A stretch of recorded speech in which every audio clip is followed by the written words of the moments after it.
We're here today with Michael Hyde, writer of the book Footy Dreaming, a well-known football story, and Michael, a well-known author of young adult novels. Michael, can you tell us a bit about this latest story, Footy Dreaming? Sure. It's a story about Ben, a white kid, and Noah, an Indigenous kid, who don't know each other at all, but they live in a small rural town where they play for different footy clubs.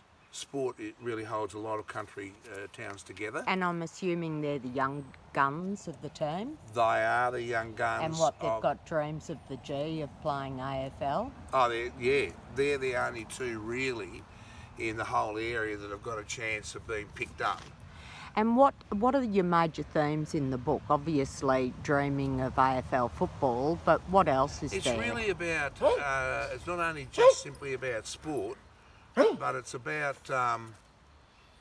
how young people can kind of work their way through the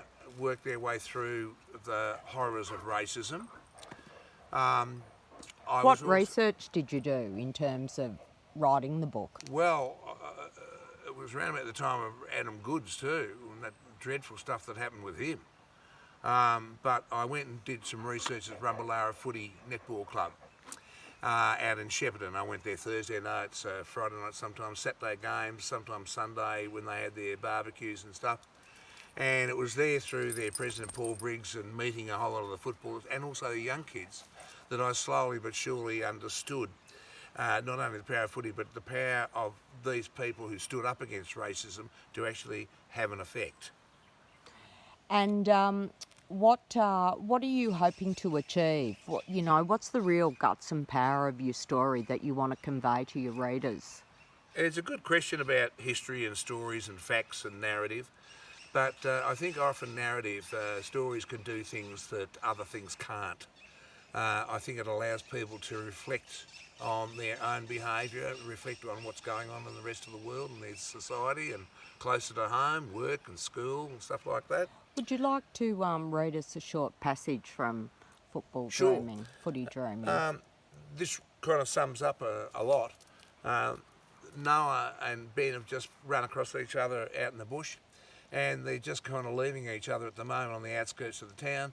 And Noah has been racially vilified just recently. There's been a huge blue, and he asks, "What's wrong, Noah? How come? Why? What's wrong with being called a black bastard, etc.?" And this is what Noah answers. "You really want to know? Because it'll sound like crap to you." Noah looked hard at Ben's face and tried to gauge how fair dinkum he was. "Okay then, it's like this. You aren't a green Martian, but I am black. When someone says what he said, he's insulting my people and our families and our culture. Trouble is, guys like Elliot think that if you're black, you're a piece of crap. If he called me a green Martian, why would I give a stuff?" Thank you, Michael. Great chatting with you today. Thank you.